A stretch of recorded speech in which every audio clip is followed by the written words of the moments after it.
तर नमस्कार मंडळी। काही दिवसापासून जे छगन भुजबळ आहेत हे नाराज आहेत।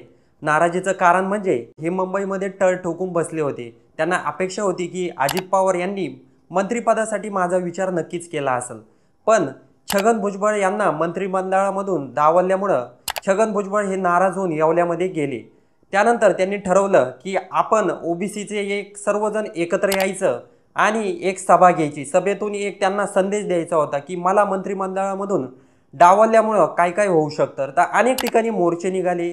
छगन भुजबळ यांनी सभेमधून प्रत्युत्तर पण अजित पवार आणि देवेंद्र फडणवीस यांना दिला आहे।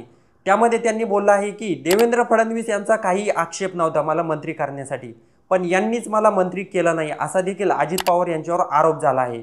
छगन भुजबळ यांनी म्हटलं आहे की मला तुम्ही मंत्रिपद द्या आणि मला जर मंत्रिपद दिलं नाही म्हणजे मंत्रिपद न दिल्यामुळे ओबीसीवर अन्याय होतोय, आमच्या ओबीसी समाजावर अन्याय होताना मी बघू शकत नाही असं वक्तव्य छगन भुजबळ यांनी केलं आहे। त्याचबरोबर जे अजित पवार आहे यांनी बारामतीमध्ये एक सभा घेतली। सभेमधून त्यांनी बोलून दाखवलं की आमच्याकडं 145 इतका जास्तीचा आकडा आमच्याकडं सरकार स्थापन करण्यासाठी आहे। जवळजवळ त्यांच्याकडे टोटल 237 महायुतीमध्ये आमदार निवडून आले आहेत। त्यामुळे कोणाचंही नाराज होण्याचं, रुसण्याचं, फुगण्याचं काहीच कारण नाही असं स्पष्टपणे अजित पवार यांनी सांगितल्यामुळे इकडे छगन भुजबळ यांना तो शब्द लागला आहे। म्हणजे त्यांना वाटलं की अजित पवार यांनी माझ्यावरच टिप्पणी केली आहे असं छगन भुजबळ यांना वाटलं आहे। त्यानंतर छगन भुजबळ यांनी देखील ठरवलं की आपण त्यांनीच नाही तर अनेक पक्षांनी मिळून म्हणजेच जे ओबीसीचे अनेक नेते आहे यांनी मिळून ठरवलं की आपण आता एक नवीन पक्ष स्थापन करण्याची गरज आहे। त्याच दरम्यान जे देवेंद्र फडणवीस आहे यांनी छगन भुजबळ यांना भेटण्यासाठी मुंबईत बोलवलं आणि बोलून घेतल्यानंतर जे छगन भुजबळ आहे यांची नाराजी दूर करण्याचं देवेंद्र फडणवीस यांनी काम केलं।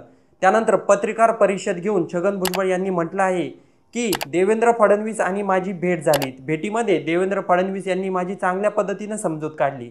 त्यांनी म्हटलं आहे की तुम्ही फक्त 10-12 दिवस थांबा, आपण नक्कीच तुमचा विचार करू आणि तुम्हाला मंत्रिपद देऊ असं आश्वासन देखील देवेंद्र फडणवीस यांनी दिलं आहे।